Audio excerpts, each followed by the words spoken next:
Welcome to Real Talk, Real Women. My name is Miriam Khalladi, and today we have Canada's fitness expert and personal trainer, city line expert, visionary entrepreneur, nutrition excellence athlete, and the treadmill factory media, Lezen Stephanie, Stephanie Joanne on the show. Welcome, Stephanie. Hoe gaat het? Hi. Oh, heel goed. Boy, you were actually born. You were actually born here in the Netherlands, like me. So I you are a fellow Dutchie. I am a fellow Dutchie. I If you're love it. not Dutch, you're not much, right? That's a great one. So, Stephanie, you emerged into Toronto's fitness industry in 2001. How did you end up there and how did you get interested in fitness? I was always interested in sports growing up. I had an older brother. So I have an older brother, so we're always playing basketball and soccer outside. And I was always into fitness and being active. And then I wanted to be a personal trainer. I was really interested in the body and all that stuff. So I went to school for kinesiology. I'm really interested in how muscles work and how the different systems of the bodies work and personal training. And I always just knew that was something that I wanted to do. Great. And today Yeah. you train Toronto's most high-profile TV personalities, celebrities, and athletes, and are regular in the mainstream media. What is the most unexpected thing you've learned this far in your career? The most unexpected thing I've learned this far in my career. You can't expect anything. Everything is different. And one thing is you never know where it's going to go. One day you might be, I'm a personal trainer, but sometimes because of, all the media and the TV stuff, you find that you're spending your days getting your hair and makeup done all day long. So it's definitely a little bit different. But it's been very important to continuously have a clientele and make sure that I'm a trainer first and I stay educated and I don't let that stuff get ahead of my day and let the business become more important than training. You talk about balancing fitness, nutrition, and mental well-being. Why is that balance so important? I think I've learned, I think more recently in life that mental health is just as important as your physical health. And I think, the older I get, the more my clients are facing challenges. And I think things like food issues for women and body image and that sort of stuff becomes maybe even more important when you start. I think when I was a newer trainer and younger, you think, personal training and fitness is all about, squats and lunges and let's do, more, better, hard. And although that's good and that's important for me, to keep clientele and for me to have real conversations, I have to address, the emotional part of it first.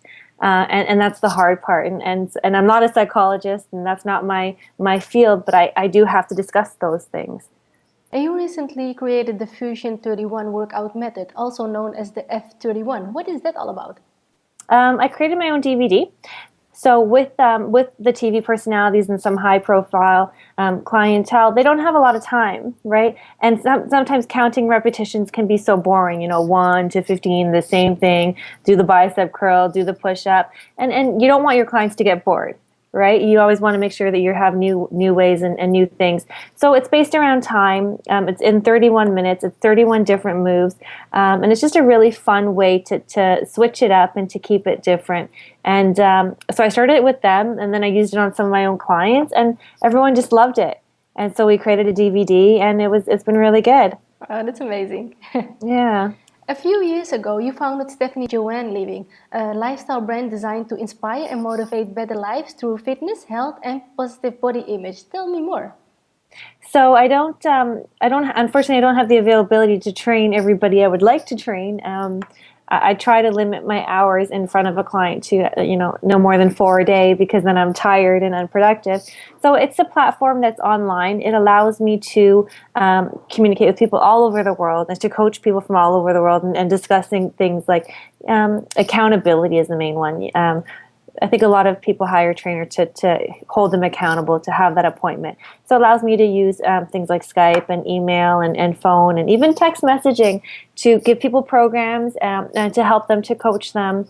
It's more of a lifestyle brand. And again, it's become so much more than being a trainer. It's really about being a coach. So that's the lifestyle brand. I know that looking at the root of today's real obstacles is very important in your approach, and some of these topics are ignored by many professionals. Can you name a few of these issues and explain how your approach is different? Yeah. Um, you know, I don't know what other trainers, what types of conversations they're having with their clients. But I know that a lot of people are coming to me, and no one's ever talked to them about why they're craving certain foods, or why they cannot stay away from chocolate cake. Is it my weakness? I'm not good enough. Or, a lot of people waste a lot of time in negativity about the relationship. I cannot run. I tried to go for a run, and I wasn't able to. That makes me not good enough. I cannot be one of them. And I think that these sorts of feelings are real. I know, cravings are real.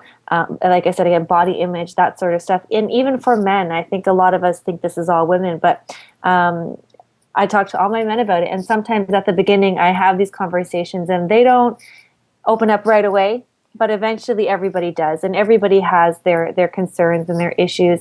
And it's important for me to break that wall down and to have those conversations. And I'm real too. I have my struggles too, and I think it's important to have someone that you can talk to about it, and someone that will understand. And if a lot of if my client ends up binging late at night, and she eats a bag of chips and chocolate all day long, and she's crying about it the next day, then I want to talk about it.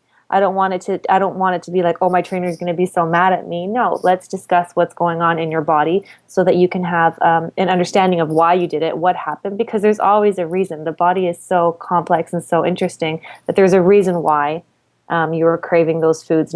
It wasn't a weakness. It was actually going on in your body. Right. And you're doing some great job. Thanks.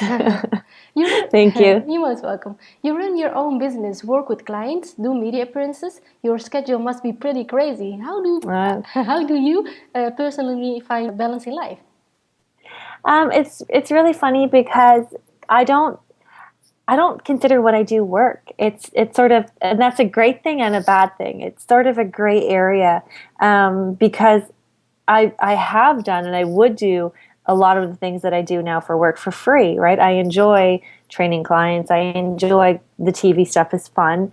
So I do have a crazy schedule. I'm pretty crazy about that. I mark off days specifically. I mark off sleep in time specifically, like no phone time. So I will have a certain period on the weekend on a Sunday where no matter what, I don't book anything, and that's my day, and it's blocked off in my calendar.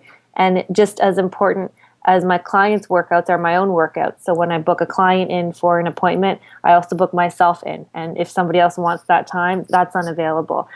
So these are things that I mean, it might sound a little bit crazy, but these are things that I have had to do. You know, I book time off with people that are important to me in my relationships, whether that's catching up for a coffee, a dinner, or whatever. I book them in as if they were a scheduled meeting like ours or whatever else, because having those times is just as important as anything else. Right. But I love what I do, and I think that's why it doesn't feel like work. Yeah, and that's most important. Yes. Yeah. What's the one question your clients never ask you but really should? What's the one question my clients? That's a good that question. What's a good question? I think they should ask me. I feel like when my clients, after some time, it's for relationships, and after some time they get to know me, they realize that I have struggles too, and they look at us fitness professionals like we are this incredible, we have no feelings and there's no problem. We want to do every workout and we're excited. We have our struggles too. And I feel like when I let them in on my challenges and on what's difficult in my own journey, I feel like that helps them on their journey, because then we realize we're all human. So I have no problem when people ask me about my journey. And it's really funny because just this morning someone said to me, I ate terrible over the long weekend. We had a long weekend here. And they said, well, you wouldn't know about that. And I said, of course I would know about that. I had some wine yesterday and I had some dessert, and I also don't feel good this morning. But here is how I handle it, because I have control of my body. So I have no issues with people asking me questions about my personal journey if it helps them. That's great. I know that your big goal is to help Canada become healthy. What do you feel needs to happen in order for that goal to be accomplished? I think a lot has to happen. I think that the number one problem is we are living in a society, and our standards are absolutely Absolutely crazy. So we're comparing ourselves to the person next to us. We're comparing our family to the family living next door to us. And I think we really have to create our own standards and set our own guidelines, whether that's for our own bodies, our own communities, our own families. Finding validation in whatever the girl is eating at your desk next to you makes it okay for you. That, I mean, you cannot make those changes if you're following what everybody else is doing, because our obesity epidemics, like everything is just so terribly bad, and we're finding so much comfort in following what everyone else is doing. So we almost have to transform the way we think and transform our own norms, and then figure out how to live transformed in an untransformed world, right? And not be okay with what everybody else is doing and not accept that as the norm. You know, eating healthy and exercising regularly on a consistent basis is you really putting yourself at a very small percentile of the population. So you have to act as if you are, you know, one of 10% of people out there doing, you know, what's healthy. I totally agree in that. And what's the best place for people to go to connect with you online?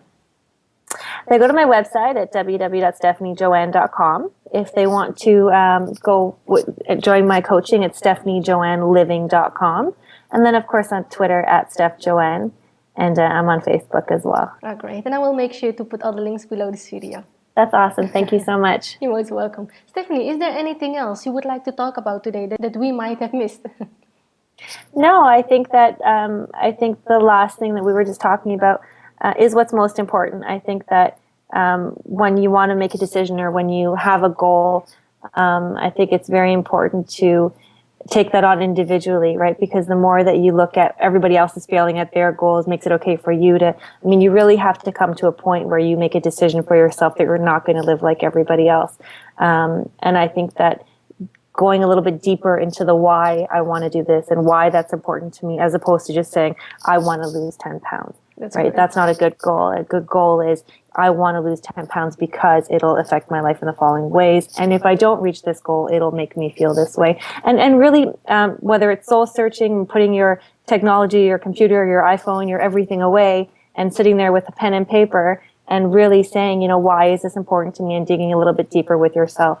And I think that's you know, step one always. And I really encourage people to get a little bit deeper with themselves. And that's a lot of things that, you know, that I do when I need to reevaluate what I'm doing, is I really need to soul search almost on why it's important. Yeah, that's true. Everyone is unique, so. Absolutely. Yeah, that's absolutely. True. Thank you so much, Stephanie. It was an absolute pleasure to have you on the show. Thank you so much. You're most welcome. And thank you so much for watching. My name is Miriam Khalladi, and I will see you on the next episode of Real Talk, Real Women.